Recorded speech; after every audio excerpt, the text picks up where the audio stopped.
فرمایا ہماری عیدگاہوں میں ہرگز وہ شخص نہ آئے جس نے عید کی نماز سے پہلے صدقہ فطر ادا نہیں کیا. آپ بھی دوران خطاب انشاءاللہ چند منٹ کے بعد جماعت کھڑی ہوگی، آپ میں سے بھی جس ساتھی نے صدقہ فطر ادا نہیں کیا وہ ابھی عید کی نماز سے پہلے لازماً ادا کر دے. یہ واجب اور لازم ہے. آقا نے فرمایا اسے نماز عید کے لیے آنے کی کوئی حاجت نہیں ہے، اور وہ ہرگز ہماری عیدگاہوں میں نہ آئے جو نماز سے پہلے صدقہ فطر ادا نہ کرے. اور ایک فرد پر 8 یورو صدقہ فطر ہے، اور فیملی کے جتنے افراد ہیں ایون ایک دن کا بچہ اس پر بھی صدقہ فطر ہے. تو جن دوستوں نے صدقہ فطر ادا کرنا ہے وہ مسجد کی انتظامیہ سے رابطہ کریں، ابھی جمع کروا دیں. آقا علیہ الصلوۃ والسلام نے سختی سے منع کیا کہ وہ شخص عید الفطر کی نماز ہرگز ادا نہ کرے جو عید الفطر کے دن فطر ادا نہیں کرتا، صدقہ فطر ادا نہیں کرتا. تو آپ دوست کوشش کریں جن کا رہتا ہے وہ فوراً ادا کر دیں تاکہ نماز کی طرف بڑھیں. اور یہ واجب ہے ہر مسلمان چھوٹے بڑے پر. یہ حکم کیوں دیا؟ اور یہ آپ کا صدقہ فطر انشاءاللہ مسکینوں، یتیموں، محتاجوں، مزدوروں اور جتنے بھی لوگ اس کا حق رکھتے ہیں انشاءاللہ ان تک پہنچے گا. اسی طرح پھر ایک اور بڑی ایمان افروز حدیث سماعت فرمائیں. بڑی ایمان افروز حدیث. جب عید کا دن آتا ہے، عید کا دن جب آتا ہے، یعنی اب یہ جو موقع ہے، یہ جو وقت ہے، حدیث پاک میں آتا ہے آپ عید الفطر کے لیے بیٹھے ہیں، عین اسی وقت اللہ تعالیٰ جس مقام پر بھی جلوہ فرما ہے ابھی اللہ تعالیٰ فرشتوں سے مخاطب ہو رہا ہے. سبحان اللہ. فرشتوں سے اس لمحے جب ہم عید الفطر کے لیے اکٹھے ہیں، حدیث پاک میں آتا ہے اللہ تعالیٰ آپ کے اجتماع کو دیکھ کر، آپ کے عید الفطر کی نماز پڑھنے کو دیکھ کر اللہ تعالیٰ فرشتوں سے پتہ ہے کیا پوچھ رہا ہے؟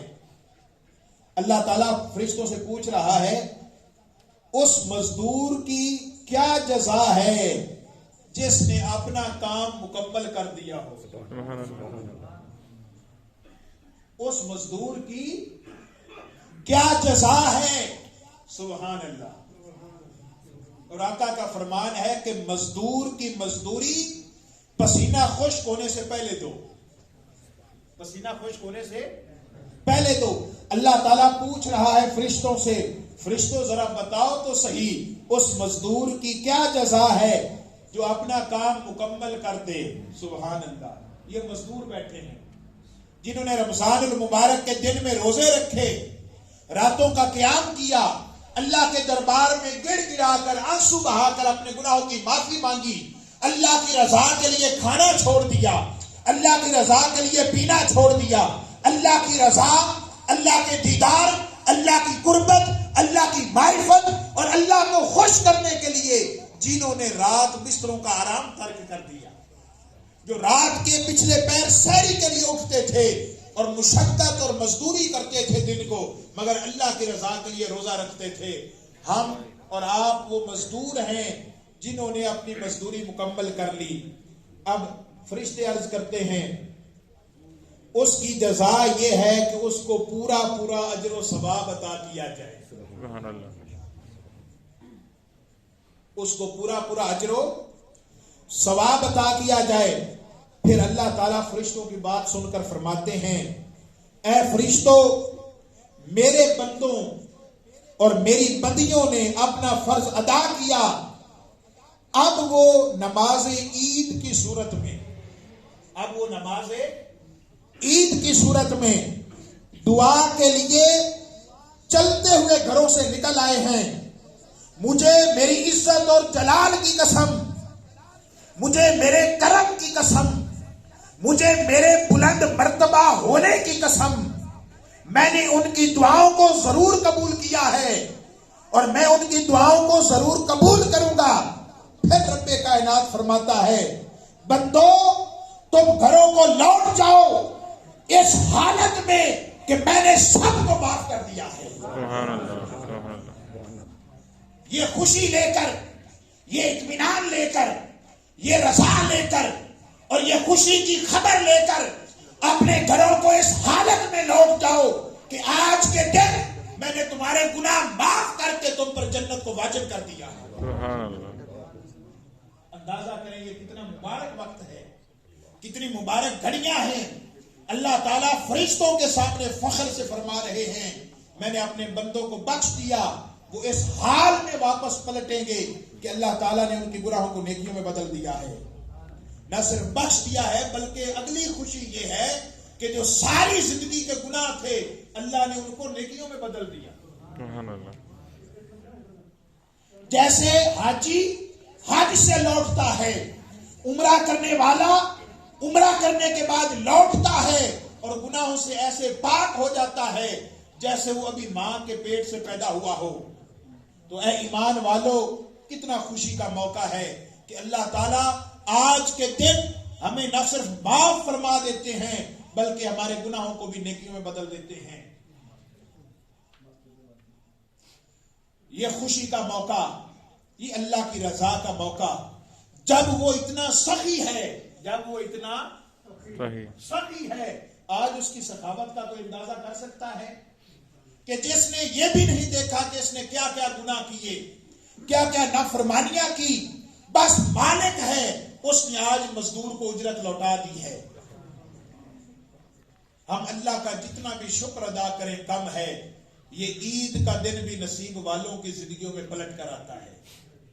پچھلے سال اندازہ کر لیں، یہ گنتی کر لیں، آپ نے سوشل میڈیا کے ذریعے، نیوز چینلز کے ذریعے، اپنے رشتہ داروں کے ذریعے پاکستان میں اور پوری دنیا میں آپ نے دیکھا ہوگا کہ اس ایک سال میں ہمارے کتنے ساتھی جو پچھلے سال عید کی نماز پڑھ رہے تھے آج وہ قبروں میں سو رہے ہیں، اور کوئی خبر نہیں کہ اگلے سال ہم گناہگاروں کو بھی یہ عید کا دن نصیب ہو یا نہ ہو۔ زندگی کے جتنے لمحات باقی ہیں، موت نہ کسی کی جوانی دیکھتی ہے، نہ موت کسی کا بچپن دیکھتی ہے، موت نہ کسی کے گناہوں کو دیکھتی ہے، موت نہ کسی کی نیکی کو دیکھتی ہے، موت نہ کسی کے بڑھاپے کو دیکھتی ہے، موت یہ بھی نہیں دیکھتی کہ کوئی پردیش میں بیٹھا ہے یا کوئی اپنے دیش میں بیٹھا ہے، موت یہ بھی نہیں دیکھتی کہ 4 دن کے بعد اس کی شادی ہے، اس کے گھر میں خوشی آنے والی ہے۔ ارے موت ایک ایسا پیغام لے کر آتی ہے جس کی کسی کو خبر نہیں ہوتی۔ یہ جو آج ہم روزی روٹی کما رہے ہیں، یہ جو ہمارے ہاتھ سلامت ہیں، ہمارے پاؤں سلامت ہیں، ہماری آنکھیں سلامت ہیں، ہمارے ہاتھ اور پاؤں اور پورا جسم سلامت ہے، یہ جو سننے کی طاقت ہے اور یہ جو دیکھنے کی طاقت ہے، اتنے گناہگار ہونے کے باوجود آپ اندازہ کریں سب کا امتوں پر کتنے عذاب آئے۔ آخر کیا وجہ ہے کہ اللہ نے ہم سے یہ عذاب اٹھا رکھے ہیں؟ ہم جتنا بھی شکر ادا کرے کم ہے۔ میں آپ کی توجہ اس امر کی طرف دلانا چاہتا ہوں دوستو کہ آپ کے سامنے یہ دیار خیر میں اللہ کی کتنی بڑی کرم نوازی ہے کہ ہم اپنی کمیونٹی کو اور مسلمانوں کو یہاں عید الفطر پڑھنے کا موقع، اللہ کے گھر میں صاف ستھرے ماحول میں بیٹھ کر اللہ کے ذکر کا، اور پورا مہینہ یہاں باقاعدگی کے ساتھ نمازیں ہوئیں، گھروں میں تراویحاں پڑھی گئی، قرآن پڑھا گیا۔ اس مسجد کی تعمیر کا کام آپ کے سامنے جاری ہے دوستو۔ جس نے آدھی اینٹ کے برابر بھی مسجد کی تعمیر میں حصہ لیا، اللہ فرماتا ہے مجھے اپنے جلال کی قسم ہے میں اسے جنت میں ایک محل عطا کروں گا، محل عطا کروں گا۔ ارے جنت میں محل کا مطلب کیا ہے؟ کہ اللہ تعالیٰ اس کو جنت ضرور عطا کرے گا اور وہ جنت میں محل میں جائے گا۔ جنت میں محل تعمیر کرنا چاہتے ہو، اللہ کی رضا چاہتے ہو اور اللہ کا پڑوس چاہتے ہو، فرمایا جو مسجدوں کو آباد کرتے ہیں قیامت کے دن میرے پڑوسی ہوں گے، میرے پڑوسی ہوں گے۔ یہ آپ کے سامنے یہ اتنا بڑا صدقہ جاریہ ہے دوستو۔ ہم چلے جائیں گے مگر جس نے مسجد کی تعمیر میں حصہ لیا اور صدقہ جاریہ اس کے لیے جاری ہو گیا، ادھر جتنے نمازی نماز پڑھیں گے، قیامت تک قرآن پڑھا جائے گا، اس کا پتہ، اس رزق کو لگانے کا پتہ اس پیسے کو لگانے کا پتہ، اس مال کو لگانے کا پتہ اس دن چلے گا جب یہ آنکھیں بند ہوگی اور انسان ایک ایک نیکی کو ترسے گا۔ یہ ایسا بینک بیلنس ہے جس سے نیکیاں آپ کے اکاؤنٹ میں مرنے کے بعد بھی ٹرانسفر ہوتی رہیں گی۔ صدقہ جاریہ ہے دوستو، اس سے ہماری نسلیں سنور جائیں گی اللہ کے راستے میں خرچ کرنے سے۔ ہر بندہ اور خدا کی قسم، آقا نے فرمایا مجھے رب کی عزت کی قسم ہے، جو شخص اللہ کے راستے میں خرچ کرے گا اللہ تعالیٰ اسے کبھی بھی غربت نہیں آنے دے گا، کئی گنا پلٹا کر دے گا۔ ہر بندہ اپنی حیثیت کے مطابق، اور آج کے دن ایک ایک پل، ایک ایک سیٹ پر ہر بندہ زیادہ نہیں تو کم از کم 100 یورو تو لازمی آ دے۔ یہاں پر 50 یورو ایک اینٹ اگر آپ لگائیں گے تو اس کی قیمت 50 یورو ہے۔ 2 اینٹیں لگا لیں، اور جن کے والدین چلے گئے ہیں، کوئی رشتہ دار چلے گئے ہیں، جن کے رشتہ دار والدین میں سے کوئی چلا گیا ہے، اتنا بڑا تحفہ ہے۔ اگر ایک مصلی 250 یورو کا خرید لو گے، وہاں جو نماز پڑھے گا قیامت تک آپ کے والدین کو جو ثواب ملے گا۔ اور جن کو اللہ نے زیادہ توفیق دی ہے، 500 یورو، 1000 یورو، اپنی حیثیت کے مطابق ہر بندہ دے۔ اور جن کے پاس ابھی نہیں ہے کوئی مسئلہ نہیں، بعد میں بھی دوست دے رہے ہیں، انتظامیہ سے رابطہ کر کے اپنی جب تنخواہ آتی ہے، جب آپ کے پاس استطاعت ہو، چند دن ٹھہر کر بھی اگر کوئی دینا چاہے تو دے سکتا ہے۔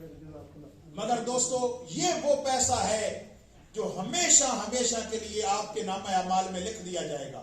ہم نے جو کھا پی لیا، عیاشی پر اڑا دیا، کتنے ہم پیسے دولت ضائع کرتے ہیں، مگر بڑے خوش نصیب ہیں جنہیں، اور پھر اللہ کا گھر بیت اللہ، ان مسجدوں کو اللہ نے اپنا گھر قرار دیا ہے۔ ارے جو اللہ کا گھر بناتا ہے، اندازہ کریں اس کا مقام کیا ہوگا۔ جو اللہ کا گھر بناتا ہے، اللہ کا گھر، ہم کسی غریب کا، مسکین کا گھر بنائے تو وہ اتنا خوش ہوتا ہے، اللہ کو ہمارے پیسے کی محتاجی، یہ تو اس کا کرم ہے، ہم نے اس کا دیا ہوا دینا ہے، کچھ اپنے پاس سے نہیں دینا، اس کا دیا ہوا اس کے راستے میں دینا ہے۔ اور پھر اس کا وعدہ ہے کہ میں اپنی شان کے مطابق اس کو کئی گنا بڑھا کر لوٹا کر بھی دیتا ہوں۔ ایک تو صدقہ فطر بھی لازماً ادا کر دیں نماز سے پہلے، اور پھر ہر بندہ اپنی حیثیت کے مطابق مسجد کی تعمیر میں ضرور حصہ لے۔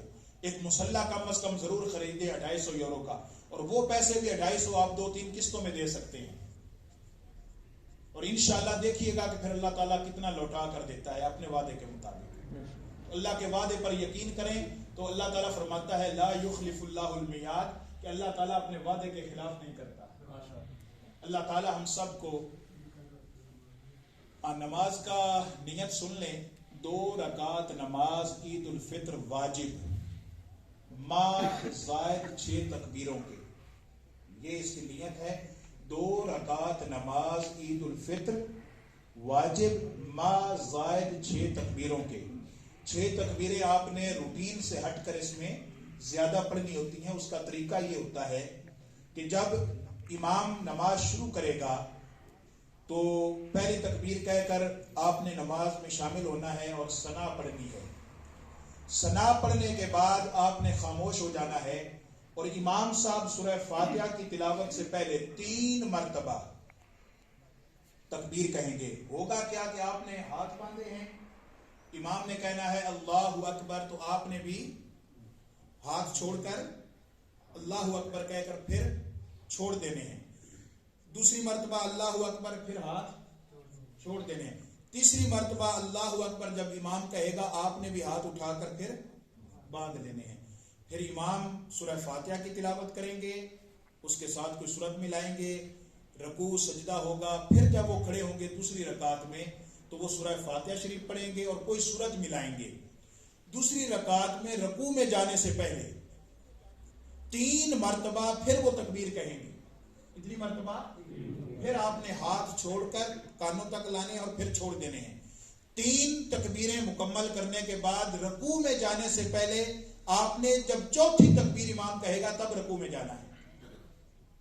ٹھیک ہے، تو 3 تکبیریں پہلے ہوں گی ثنا کے بعد، اور 3 تکبیریں دوسری رکعت میں رکوع میں جانے سے پہلے ہوں گی۔ چوتھی تکبیر پر آپ نے پھر رکوع میں جانا ہے. اس کے بعد خاموشی اور احترام کے ساتھ آپ خطبہ سنیں اور دونوں خطبوں کے درمیان میں جو آپ کی سب سے بڑی حاجت ہے وہ اللہ کے دربار میں پیش کریں. چند سیکنڈ کا امام صاحب وقفہ کریں گے. آپ اس میں جو دل میں دعا ہے چاہتے ہیں کہ اللہ تعالیٰ قبول کر لیں وہ ضرور مانگیں, چونکہ وہ قبولیت کا وقت ہوگا. اور اس کے بعد جب دعا مانگی جائے تو اس میں بھی ہر التجا اللہ کے دربار میں پیش کریں, چونکہ آج کا دن دعا کی قبولیت کی گارنٹی کا دن ہے. اللہ تعالیٰ ہم سب کے حال پہ کرم فرمائے.